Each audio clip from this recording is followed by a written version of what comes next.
Assalamualaikum warahmatullahi wabarakatuh. Baiklah, kita melanjutkan materi berikutnya, yaitu proses endogen dan proses eksogen. Proses endogen adalah proses-proses yang terjadi di bawah permukaan bumi. Apa itu proses-proses yang terjadi di bawah permukaan bumi? Pertama adalah gempa bumi. Gempa bumi adalah peristiwa bergetarnya bumi, berguncangnya bumi akibat tumbukan antar lempeng, ya, dan menghasilkan patahan, sesar, atau peristiwa yang terjadi akibat terobosan magma menuju ke permukaan bumi, sehingga itu menghasilkan gempa bumi juga. Atau lebih kecilnya ada juga peristiwa longsoran, itu menghasilkan gempa bumi juga, ya. Ini adalah struktur seismik yang berada di daerah subduksi, di mana ini adalah titik-titik ini adalah rekaman seismik gempa bumi yang terjadi di permukaan, dekat permukaan, dan di bawah, jauh di bawah permukaan. Gempa bumi di zona subduksi disebabkan oleh aliran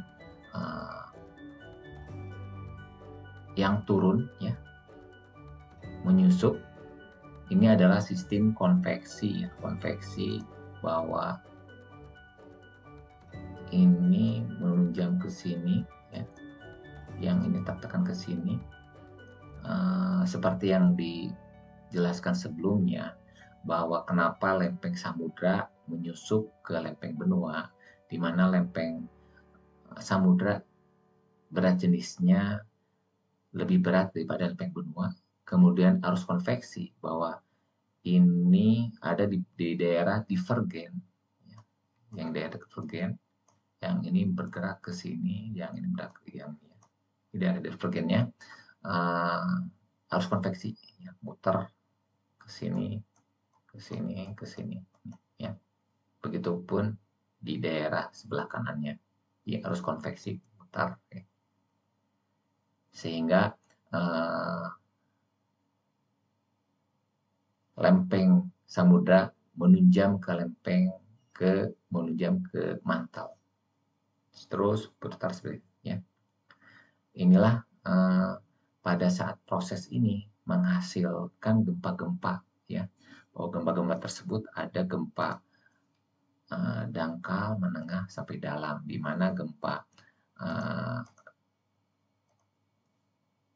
dangkal kedalamannya di bawah 70 km, ya, dari permukaan. Kemudian menengah, gempa-gempa bumi antara 70 sampai 30 km. Sedangkan gempa bumi dalam di atas 300 km dari permukaan. Ini yang terekam gempa bumi yang berada di daerah zona subduksi.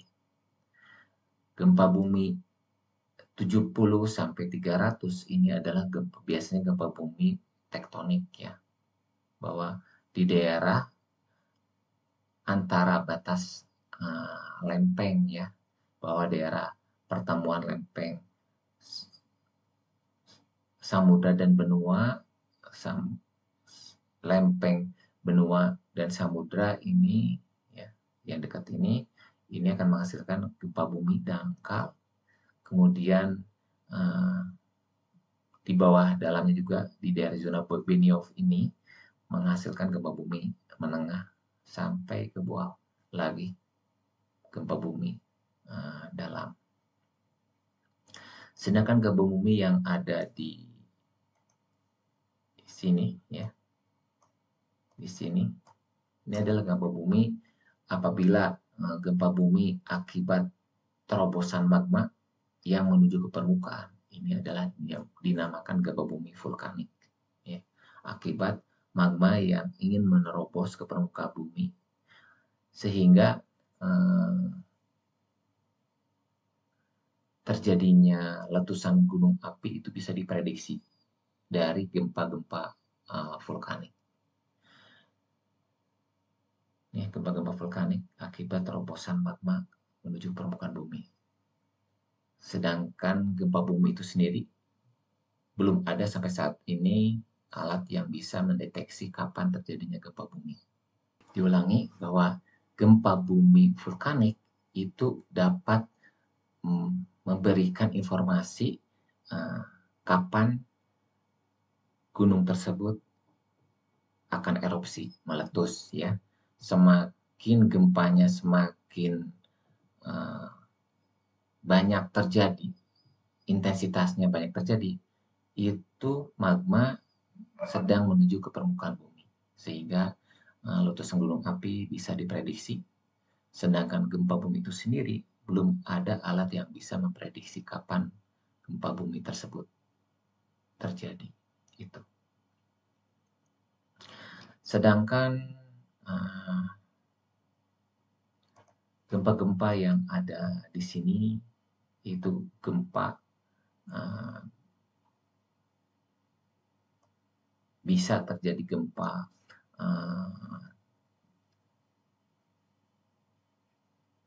tektonik karena patahan batuan yang ada di sekitar sini sehingga menghasilkan gempa bumi. Ya. Kalau tidak ada berhubungan dengan aktivitas pergerakan magma ke permukaan bumi, itu namanya gempa bumi tektonik atau bisa juga gempa bumi karena longsoran yang ada di daerah sini. Runtuhan batuan, ya, patahan batuan yang di sekitar sini bisa menghasilkan gempa bumi juga. Itu bahwa gempa bumi yang ada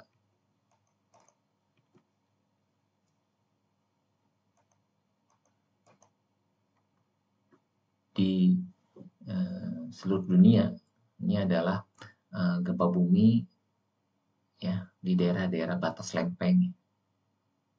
Ini batas lempeng gempa bumi. Nah, di mana gempa bumi ini yang tersebar bahwa yang warna orange ini gempa bumi dangkal, hijau ya ini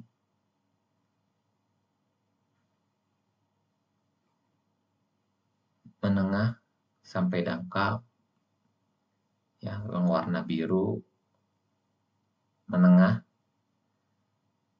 sampai warna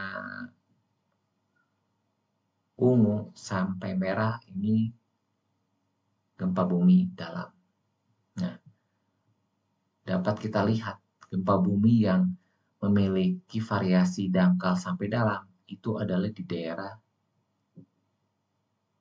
subduksi, ya, pertemuan antara lempeng samudra dan lempeng benua. Contohnya ini ya, Eurasia dengan Hindia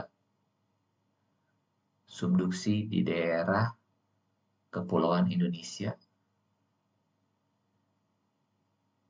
Pasifik, lempeng samudra dengan Eurasia, lempeng benua, ini akan menghasilkan subduksi di daerah Jepang ini, menghasilkan gempa bumi dangkal sampai dalam. Ya, strukturnya bahwa warna oranye itu selalu di daerah dekat dengan samudra, ya. Dan warna merah itu dekat paling ujung, ya, dekat dengan benua. Kenapa? Seperti yang tadi sebutkan ya.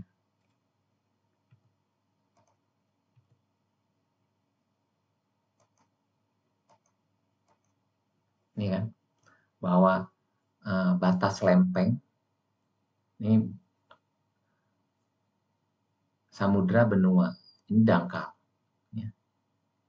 Pertama kan yang terekam ini di dangkal di sini.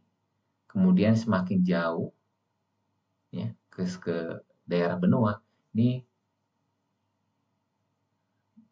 dalam. Ya. ini dalam, ini dangkal.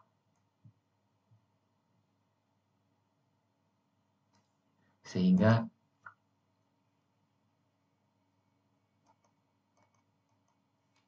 ini ya, jadi ini batas pertemuan lempeng samudra dan benua ini menghasilkan gempa bumi dangkal, kemudian menengah sampai dalam. Ini pertama dangkal, menengah sampai dalam. Sama juga di sini ya. Pertemuan antara lempeng samudra dengan Eurasia, Samudra Hindia dengan Eurasia. Pertama ini pertemuan lempeng dekat Palung ini menghasilkan gempa bumi dangkal. Terus ke pertengahan Sumatera, menengah sampai dalam. Jawa juga di daerah-daerah misalkan pantai selatan Jawa, kalau gempa bumi di daerah situ itu menghasilkan gempa bumi dangkal. Kemudian di tengah-tengah Pulau Jawa tersebut ini menengah. Kemudian apabila ada gempa bumi di Laut Jawa, laut pesisir pantai utara Jawa ini dalam, gitu ya. Seperti itu. Sedangkan gempa bumi pertemuan atau perpisahan dua lempeng ya. Ini misalkan daerah divergen.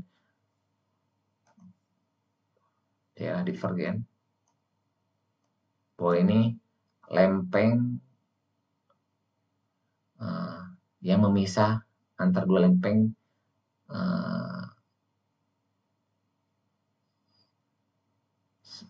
samudra ya, menghasilkan ini gempa bumi dangkal.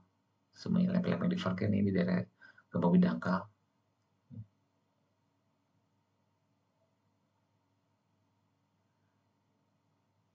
Dan collision, pertemuan lempeng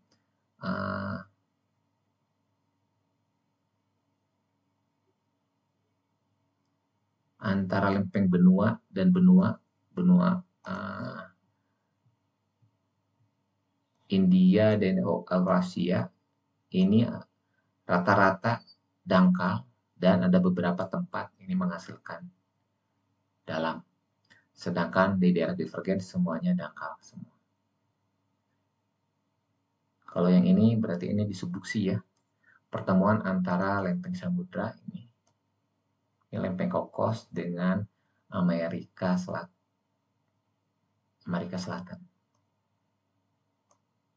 Ini subduksi juga.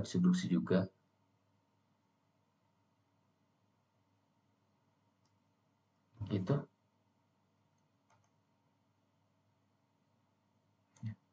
Bahwa zona subduksi memiliki pusat gempa dangkal, menengah, sampai dalam. Ya. Ini ya pastinya. Bahwa Indonesia, Eurasia dengan India, Australia menghasilkan gempa bumi ini dangkal sampai dalam. Filipina dengan Eurasia ini ya.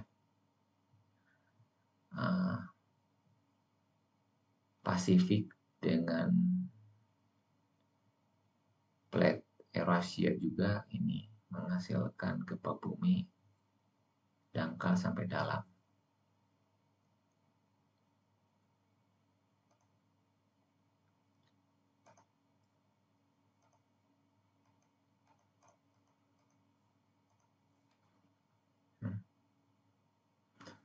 Kemudian ini daerah divergen dan strike slip menghasilkan gempa bumi dangkal, sedangkan zona subduksi adalah tadi ya ini Cocos ya, Cocos bertuburkan dengan plate Caribbean nih menghasilkan gempa bumi dangkal sampai dalam, Karabian dengan Amerika Utara menghasilkan subduksi ini.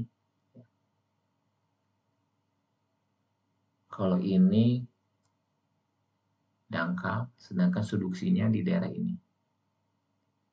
Ya, Karabian bertebukan dengan lempeng ini, bagian dari Amerika Selatan, menghasilkan dangkal sampai dalam. Dan plat Nazca Peru dengan Amerika Selatan. Ini menghasilkan subduksi juga, menghasilkan gempa bumi dangkal sampai dalam. Ya.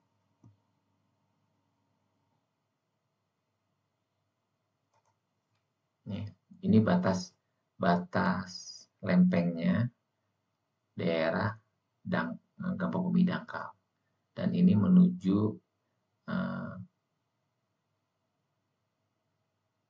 ke bawah lempeng benua, menghasilkan gempa bumi dalam. Sedangkan batas-batas lempeng yang lainnya di daerah divergen, ini menghasilkan gempa bumi dangkal semua.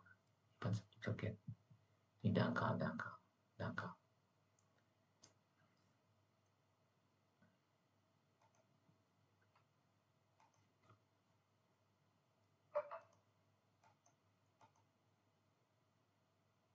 Nah, zona subduksi di Indonesia, bahwa Kepulauan Indonesia merupakan busur kepulauan akibat zona subduksi, ya, yang terjadi di mana zona tersebut paralel, ya,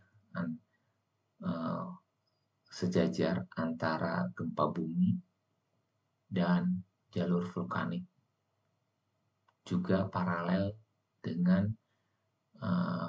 pertemuan lempeng, yaitu Palung yang ada di Kepulauan Indonesia. Ini adalah batas pertemuan lempeng menghasilkan laut yang dalam yang kita namakan Palung, sejajar dengan jalur gempa bumi, bahwa daerah ini gempa buminya banyak dibandingkan daerah pertengahan benua. Kemudian sejajar pula dengan penyebaran gunung api. Jadi zona subduksi menghasilkan zona yang sejajar antara penyebaran jalur vulkanik, gempa bumi, dan batas lempeng Palung. Itu ini antara Filipina dengan Indonesia, batas lempeng Palung, vulkanik, dan gempa bumi. Ya, yang tadi kita sebutkan bahwa ini gempa bumi yang ada di sekitar dekat pertemuan lempeng ini menghasilkan gempa bumi dangkal. Di daerah ini menengah, kalau di daerah jauh dari sini ini dalam. Ya, gempa bumi yang jauh dari antar batas lempeng ini menghasilkan gempa bumi dalam. Seperti yang kita sebutkan dari penampang tektonik tadi. Itu bahwa zona subduksi itu kan merupakan lingkaran dari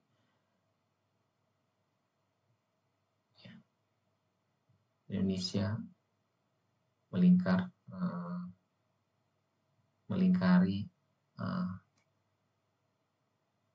Samudra Pasifik, sehingga kita disebut namanya Ring of Fire, cincin api, bahwa zona subduksi akan menghasilkan busur kepulauan, ya,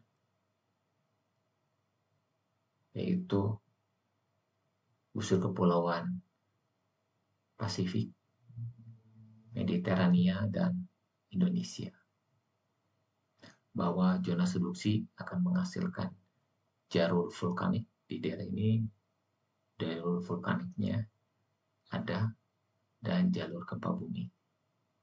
Karena yang disebutkan tadi, bahwa zona subduksi akan menghasilkan sejajar antara pertemuan lempeng itu sejajar dengan jalur vulkanik dan gempa bumi. Kita masuk aktivitas vulkanik, ya. Vulkanisme dan aktivitas magmatisme.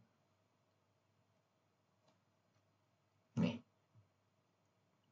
bahwa yang disebutkan barusan, jalur subduksi akan menghasilkan jalur vulkanisme, dan juga di daerah divergen menghasilkan aktivitas magmatisme juga. Bahwa apa perbedaannya, ya, aktivitas magmatisme yang ada di daerah divergen dan di daerah konvergen, di daerah divergen dan di daerah konvergen. Ini, ya, ini di daerah divergen,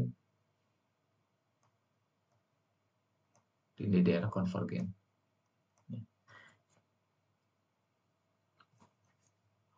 Kita bahas, ya, bahwa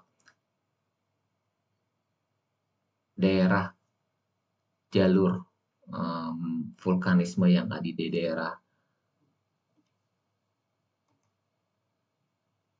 konvergen, yaitu daerah subduksi, akan menghasilkan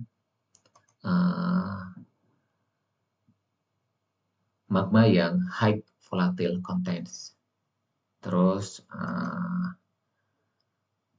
memiliki silika yang tinggi, dan letusannya eksplosif, ya. Sedangkan di daerah divergen ini kebalikan, ya, bahwa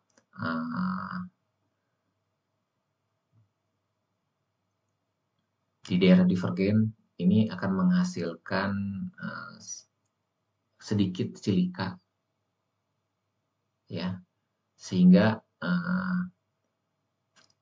magmanya bersifat basah, ya. Sedangkan kalau high silika, magmanya asam, ya.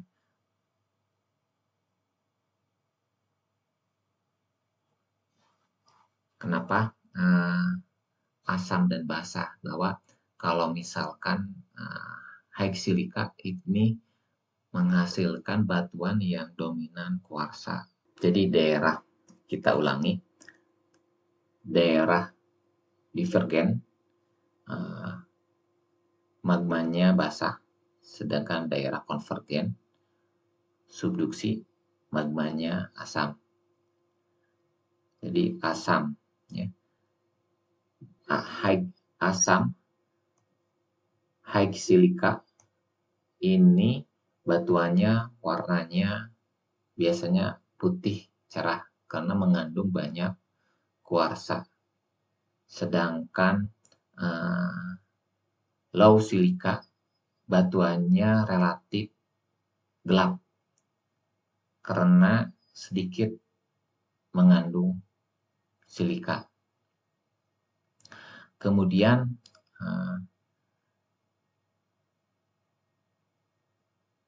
magma yang dominan high silika menghasilkan magmanya kental, ya. Sedangkan magma yang low silika menghasilkan magmanya encer. Karena yang high silika ini magmanya kental, sehingga pada saat magma tersebut mencapai ke permukaan, membutuhkan energi yang cukup tinggi untuk bergeraknya magma yang kental tersebut. Sehingga pada saat letusan gunung api itu menghasilkan letusan yang sangat eksplosif ini. Ya. Kemudian kenapa di daerah Divergen magmanya letusannya tidak eksplosif? Pertama, dia memiliki magma yang encer karena low silika. Kemudian karena encer tersebut pada saat penerobosan magma ke permukaan bumi tidak membutuhkan energi yang cukup besar, sehingga magma yang keluar dari permukaan bumi itu tidak eksplosif, gitu ya.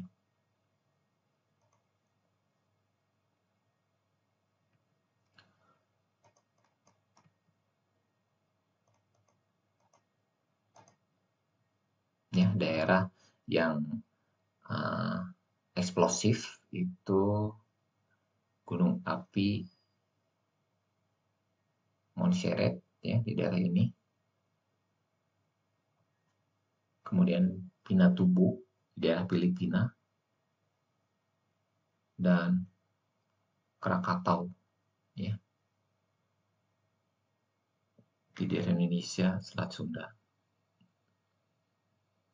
Ini adalah contoh-contoh letusan gunung api yang sangat eksplosif ya akibat letusan gunung tersebut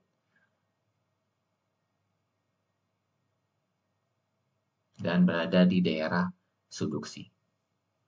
Dan masih banyak lagi contoh-contohnya. Kemudian gunung api yang ada di daerah subduksi, salah satu cirinya adalah memiliki gunung api strato. Ya. Apa itu strato? Seperti ini ya. Jadi dia letusan pertama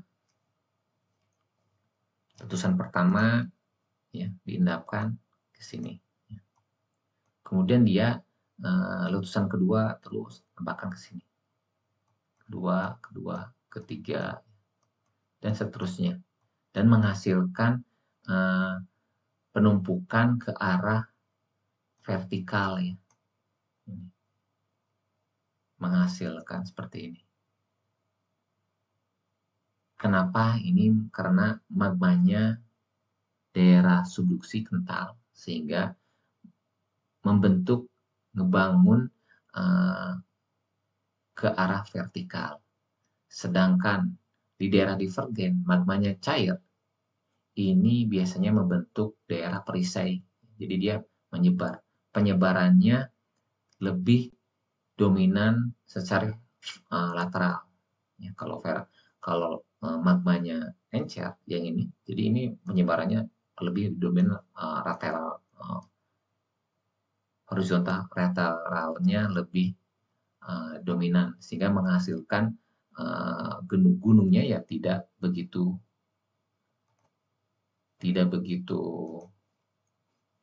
tinggi ya. Akan menghasilkan ya gini, menghasilkan perisai. Sedangkan magma kental di daerah subduksi menghasilkan strato, jadi menghasilkan gunung api ke arah vertikal karena pergerakan magma terbatas. Karena kental tersebut akhirnya dia tidak sampai jauh dari keluarnya magma tersebut membeku. Ya. Karena sifat encernya tersebut, ya untuk membeku lebih lama, jadi dia mengalirnya lebih jauh. Seperti itu. Kemudian sifat dari daerah subduksi juga menghasilkan pembentukan kaldera. Pertama, gunung tersebut menghasilkan strato, ya, strato. Kemudian semakin besar dan magma di bawah permukaan semakin banyak yang menerobos ke permukaan dari sini ke sini, ini ke sini, ya, sehingga daerah ini tidak bisa tertahan lagi sehingga akan jatuh, ya,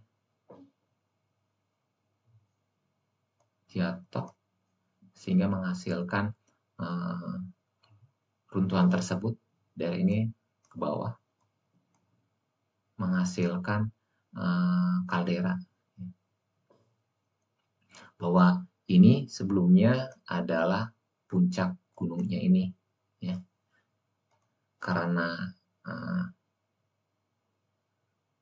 pada kondisi magma menerobos ke segala arah sehingga daerah atas dari atas gunung sampai ke sini tidak tertahan lagi sehingga jatuh ke bawah, sehingga puncaknya ya berada di sini. Dan daerah inilah yang dinamakan kaldera di daerah zona subduksi. Jadi prosesnya kaldera tersebut biasanya terdapat di zona subduksi, terus berada di jalur vulkanik, menghasilkan gunung api strato, terus magma bergerak ke segala arah, letusannya sangat dasar, dan sehingga menghancurkan semua dinding yang ada di daerah sini, runtuh ke bawah, ya, sehingga menghasilkan sebuah kaldera. Itu ya.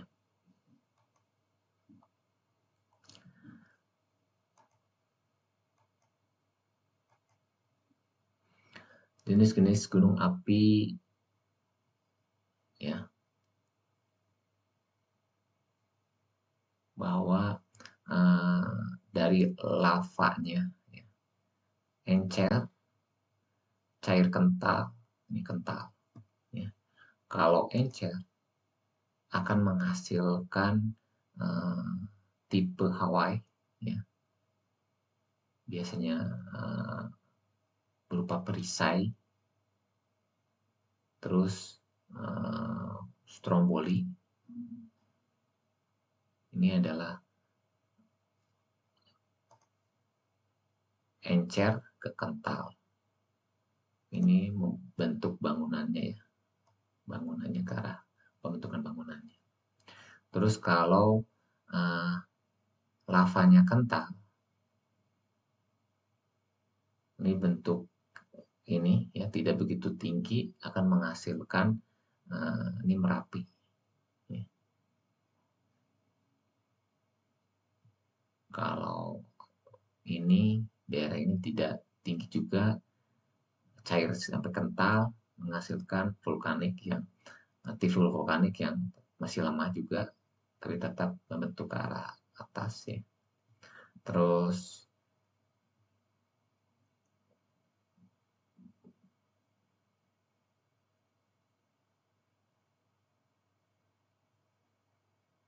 ini, ya, bahwa ini tekanan gas rendah, sedang, tinggi, sangat tinggi.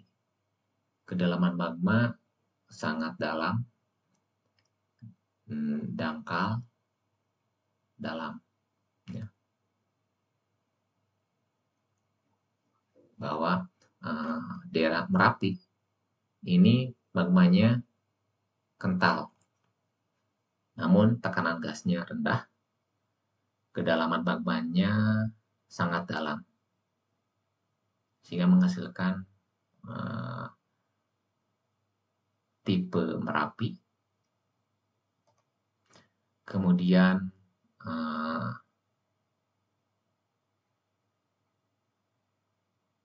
tipe Vincent yang meletus tahun 1902 1919 ini termasuk magma lavanya kental, tekanan gasnya sedang, dan kedalaman magmanya dangkal.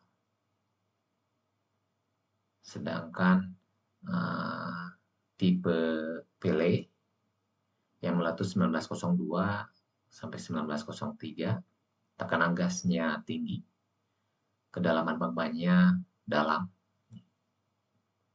Ini akan menghasilkan juga ini adalah awan panas ya, awan panas, ya, awan panas, ya, awan panas juga.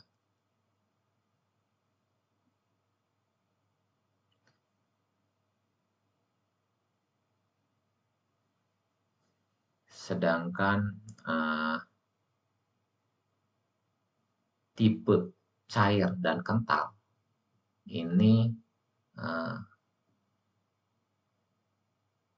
tidak menghasilkan awan panas. Namun seperti ini, kalau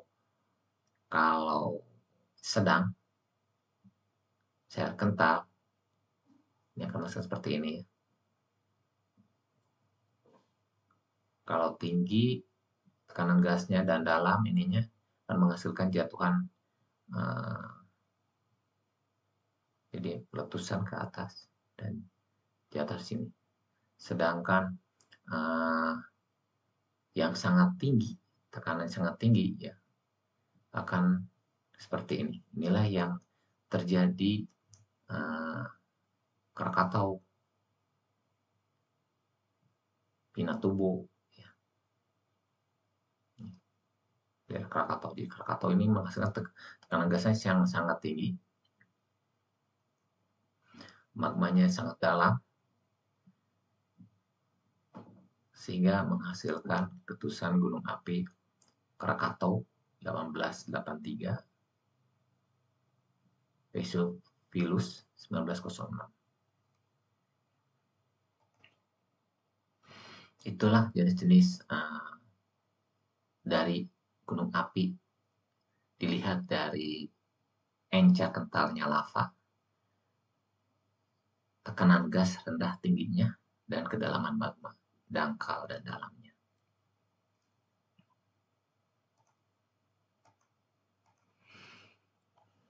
Ya. Erupsi Pinian seperti ini ya. Karena kalau jenis ini adalah tekanan gasnya yang sangat tinggi dan magmanya encer sampai kental. Sedangkan erupsi ini yang menghasilkan awan panas ini masuk pada magmanya kental dan tekanannya gasnya menengah sampai tinggi. Kedalaman magmanya dalam ya. Ya, proses trombolian erupsi seperti ini. Ini sedang magmanya cair sampai kental, gasnya rendah. Ya. Kalau ini tekanan gasnya menengah, lavanya cair sampai kental, dan jatuhnya seperti ini, bom-bom. Kalau ini Hawaii, ya.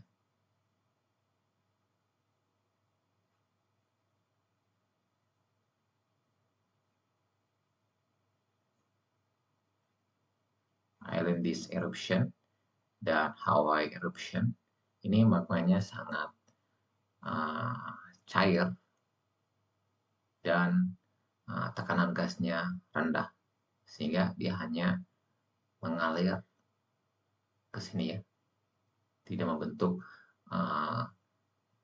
gunung api ke arah vertikal, tetapi horizontal, lateral. Biasanya disebut juga Kalau Hawaii ini disebut tipe gunung api perisai, dibentuk perisai.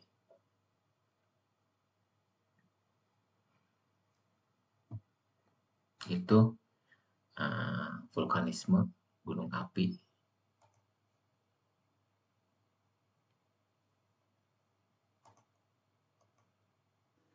Baik, kita lanjutkan. Orogenesa dan epirogenesa. Apa itu orogenesa dan epirogenesa? Bahwa orogenesa adalah proses pembentukan pegunungan yang terjadi akibat lempeng tektonik bertabrakan atau bergesekan satu sama lain, sehingga menghasilkan deformasi pada kerak bumi. Proses ini akan menghasilkan lipatan, patahan, pergerakan besar yang menghasilkan puncak-puncak gunung api. Orogenesa biasanya terjadi di batas lempeng tektonik. Sedangkan epirogenesa adalah proses pembentukan bentuk kerak bumi secara global, tapi tidak berkaitan langsung dengan pembentukan gunung api. Hanya menghasilkan proses-proses pembentukan ya. Dia menjadi sebelumnya darat menjadi laut, laut menjadi darat, ya. Dia menjadi tinggian menjadi dataran dan lain sebagainya. Jadi dapat disimpulkan bahwa orogenesa berkaitan dengan pembentukan pegunungan akibat tumbukan atau gesekan lempeng tektonik. Sementara epirogenesa adalah berkaitan dengan perubahan bentuk kerak bumi secara global dan tidak selalu berkaitan dengan pembentukan gunung api yang ada disebutkan dengan orogenesa tersebut. Itu ini ya, bahwa akibat daerah subduksi dari subduksi menghasilkan gunung api ya. Sedangkan daerah ini akibat ini menghasilkan lembah, laut yang sebelumnya di proses-proses lain selain pembentukan gunung api ya ada lembah, laut, laut dalam, dangkal dan sebagainya. Inilah yang dinamakan proses epirogenesa. Ini sedikit masuk pada siklus batuan ya, bahwa hasil dari daerah subduksi menghasilkan nih daerah zona Benioff melting, mencair batuan di sini ya. Kemudian batuan tersebut bergerak ke dapur magma. Dapur magma membeku di daerah sini akan menghasilkan batuan beku. Kemudian batuan beku dapur magma tersebut keluar menghasilkan letusan gunung api dan batuan beku yang membeku di permukaan menghasilkan itu batuan beku yang ada di permukaan ya. Kemudian batuan-batuan ini yang udah terbentuk mengalami erosi, pelapukan, tertransportasi dan diendapkan di situ tempat menghasilkan batuan sedimen ya. Apabila batuan tersebut hasil endapan tersebut termampatkan, padat dan menghasilkan batuan sedimen. Dan batuan-batuan yang ada di sekitar dekat dapur magma karena temperatur yang sangat tinggi, batuan yang sebelumnya sudah terbentuk menghasilkan mineral baru sehingga menghasilkan batuan baru yang tidak melewati fase cair. Itu namanya batuan metamorf ya. Atau batuan metamorf juga akibat tekanan ya. Batuan-batuan sedimen yang ada di sini tertekan karena tekanan tersebut menghasilkan mineral baru juga ya, akan menghasilkan batuan baru. Ini namanya batuan metamorf ya, akibat tekanan, dan batuan metamorf akibat temperatur karena dekat daerah dapur magma misalkan, tapi tidak melewati fase cair dan mengalami perubahan mineral, perubahan batuan baru karena menghasilkan mineral baru. Jadi itulah proses ya, pembentukan batuan, siklus batuan. Kalau batuan ini menghasilkan mencair lagi, ini akan menghasilkan magma membeku lagi, batuan beku. Batuan yang udah baik membeku di permukaan atau di bawah permukaan, terus tererosi lagi, terendapkan, batuan sedimen. Batuan sedimen mengalami tekanan, menghasilkan mineral baru, dan menghasilkan batuan baru, namanya batuan metamorf. Dan itu seterusnya. Ya. Itu. Nih, bahwa ini adalah batuan yang ada di Hawaii. Ya. Oh, ini spot ya. Letusan gunung api yang sekarang nih Hawaii. Sedangkan batu yang sebelumnya ya spotnya di sini, dan ini selain lempeng kan berada ke sini, ya. Lempeng berada ke sini sehingga batuan jauh dari Hawaii ini batuan yang lebih tua daripada ini. Jadi ini sekarang yang sebelum lagi ini semakin kesini semakin tua. Atau di daerah Divergen ya, nih sini, ini. Kalau pembentukan gunung api ini namanya orogenesa, sedangkan daerah-daerah ini menghasilkan cekungan ya. Bentuk-bentuk ini secara keseluruhan ini namanya pirogenesa. Itu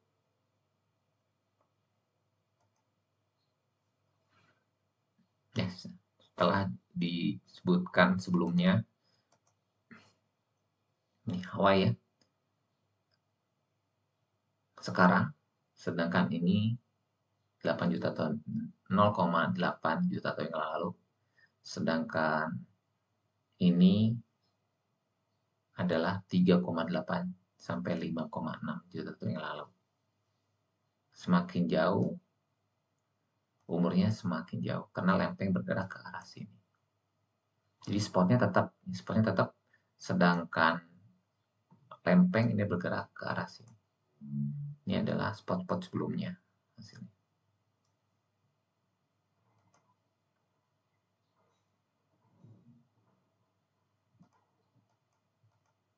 Nah, daerah subduksi, ya, daerah subduksi menghasilkan ini melting, ya. Batuan menghasilkan magma, terkumpul di dapur magma. Apabila sudah tidak terkumpul, tidak tertampung lagi, maka menghasilkan letusan gunung api. Dari sinilah menghasilkan bentuk-bentuk proses inilah menghasilkan gunungan ini namanya orogenesa. Sedangkan bentuk yang lainnya, bahwa sebelumnya ini bentuk cekungan ya, bahwa di belakang cekungan depan busur, cekungan belakang busur, yang dulunya ini laut, karena ini jadi darat, ini namanya epidogenesa. Bentuk-bentuk yang lainnya, ya. Proses lainnya, itu tidak berhubungan langsung dengan pembentukan gunung api, ini namanya pirogenesa. Itu. Kemudian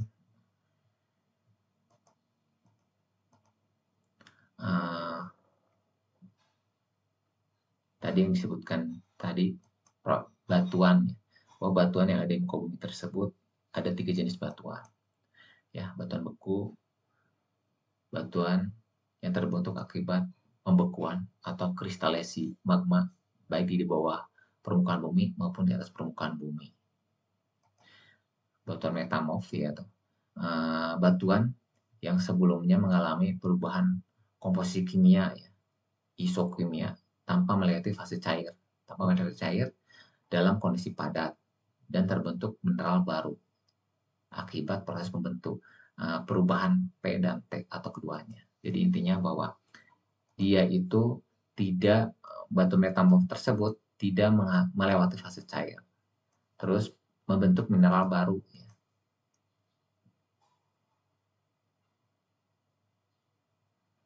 Terus mineral baru otomatis menghasilkan perubahan komposisi kimia akibat dari temperatur atau tekanan atau temperatur atau keduanya. Itu. Sedangkan batuan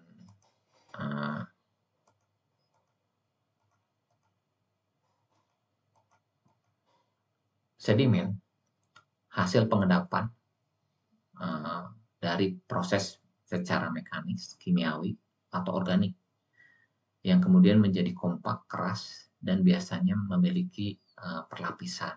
Itulah batuan sedimen. Sedangkan magma itu sendiri adalah cairan silikat, ya, bukan silika. Cairan silikat pijat terbentuk secara alamiah dengan temperatur 900 sampai 1100 derajat Celcius, terbentuk di kerak bumi bagian bawah atau atap mantau dan terbentuk secara alamiah. Intinya bahwa dia terbentuk secara alamiah. Kalau tidak dengan campur tangan manusia, ya peluburan besi dan derajat 11.000 itu bukan magma, ya. Itu inilah zona-zona daerah subduksi dan batuan yang ada di daerah sekitar daerah zona subduksi. Bahwa di daerah ini karena subduksi, ya,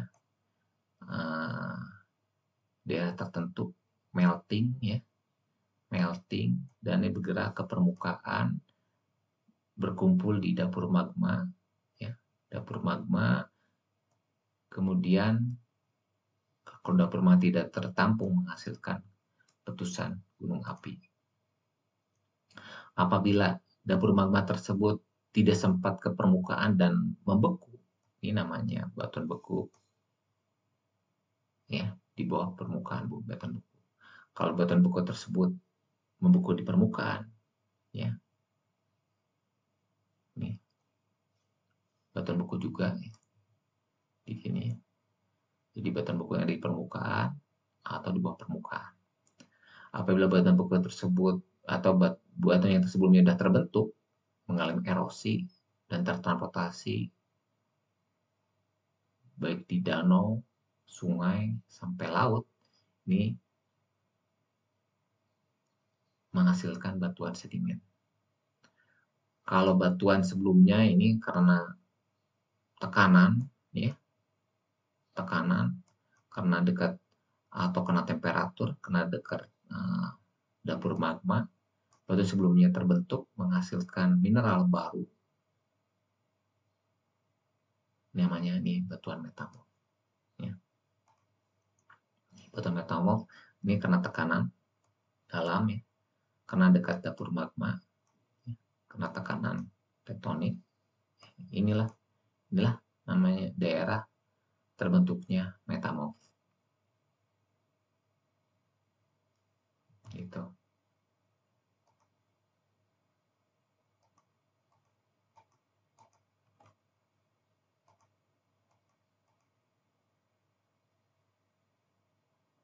Ini biasanya batuan beku zona subduksi tadi kan menghasilkan batuannya asam, ya. Asam ini high silika. High silika dominan batuannya rata-rata mengandung kuarsa yang cukup tinggi, menghasilkan salah satunya granit granodiorit, ya. Bentuk warna batuannya terang, ya, karena menghasilkan mineral silika dominan, kuarsanya banyak.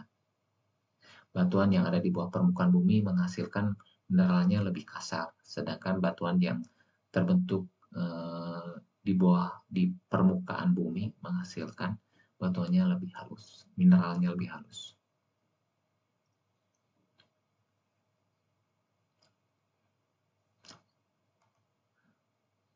Ya.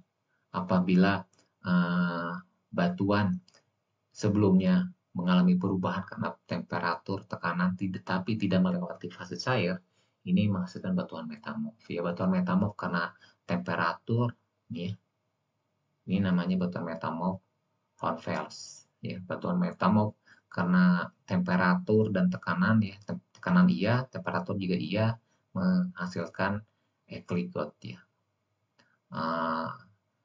Batuan sebelumnya, ya, karena tekanan aja menghasilkan mikaskis.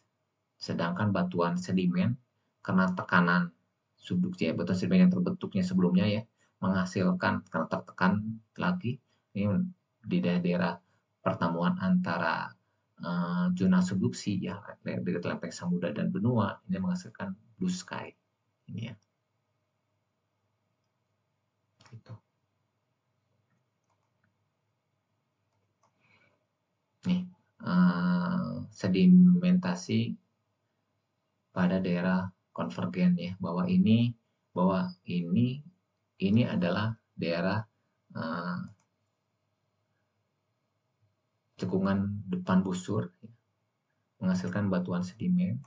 Di daerah ini juga batuan sedimen ini terangkatkan ya bahwa ini kalau ini dibesarkan maksudnya ini ya karena tertekan ya. Yang sebelumnya ini tidak ada jadi ada ya.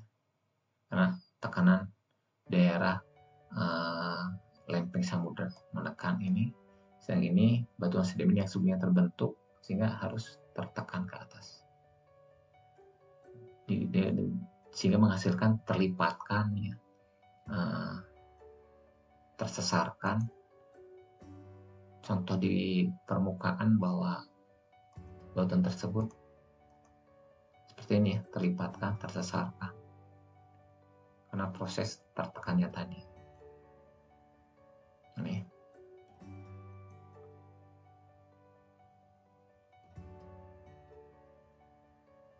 Tambahan lagi kalau daerah zona subduksi akan menghasilkan beberapa mineral yang ekonomis ya subduksi ini copper, gold, silver, tin, lead, merkuri. Sedangkan daerah divergen copper, zinc ya di daerah samudra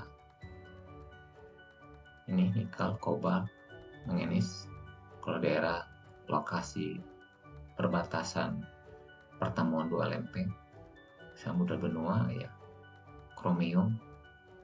Di daerah fork basin lead, zinc, copper. Di backup basin copper, zinc, gold, kromium. Di daerah tengah benua ini copper, bismut, tungsten, tin itu ya. Itu adalah lokasi endapan mineral berkaitan dengan struktur lempeng tektonik.